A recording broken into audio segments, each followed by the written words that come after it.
Beberapa model pengembangan rencana pembelajaran untuk SD, SMP, dan SMA. Model CAM tahun 1977 terdiri dari 8 langkah. A. Menentukan tujuan pembelajaran umum, yaitu tujuan yang ingin dicapai dalam mengajarkan masing-masing pokok bahasan. B. Membuat analisis tentang karakteristik siswa. C. Menentukan tujuan pembelajaran secara spesifik, operasional, dan terukur. D. Menentukan materi atau bahan pelajaran yang sesuai dengan TPK. E. Menetapkan penjajakan awal. F. Menentukan strategi pembelajaran yang sesuai. G. Mengkoordinasikan sarana penunjang yang diperlukan meliputi biaya, fasilitas, peralatan, waktu, dan tenaga. H. Mengadakan evaluasi.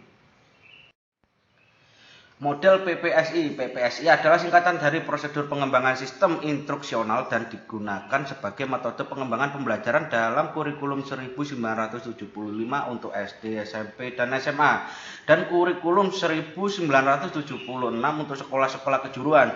PPSI menggunakan pendekatan sistem yang mengutamakan adanya tujuan yang jelas, sehingga dapat dikatakan bahwa PPSI menggunakan pendekatan yang berorientasi pada tujuan. Ada 5 pokok dalam PPSI, yaitu sebagai berikut. Langkah 1, merumuskan tujuan instruksional khusus. Tujuan instruksional khusus adalah rumusan yang jelas tentang kemampuan atau tingkah laku yang diharapkan dimiliki siswa sesudah mengikuti suatu program pembelajaran tertentu.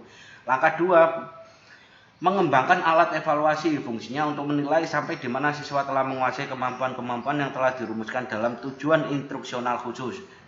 Langkah 3, menentukan kegiatan belajar dan materi pelajaran. Hal-hal yang harus diperhatikan adalah merumuskan semua kemungkinan kegiatan belajar yang diperlukan untuk mencapai tujuan. B. Menetapkan mana dari sekian kegiatan belajar tersebut yang tidak perlu ditempuh lagi oleh siswa. C. Menetapkan kegiatan belajar yang masih perlu dilaksanakan oleh siswa.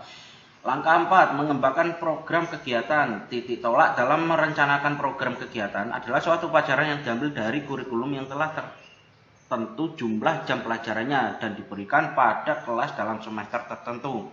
Pada langkah ini perlu disusun strategi pembelajaran dengan jalan merumuskan peranan serta kegiatan mengajar dan kegiatan belajar yang disusun secara sistematis sesuai dengan situasi kelas. Metode mengajar yang akan digunakan dipilih sesuai dengan tujuan yang akan dicapai, termasuk menyusun proses pelaksanaan evaluasi. Langkah 5, melaksanakan program yang meliputi A. Mengadakan tes awal, B. Menyampaikan materi pelajaran, C. Mengadakan evaluasi belajar.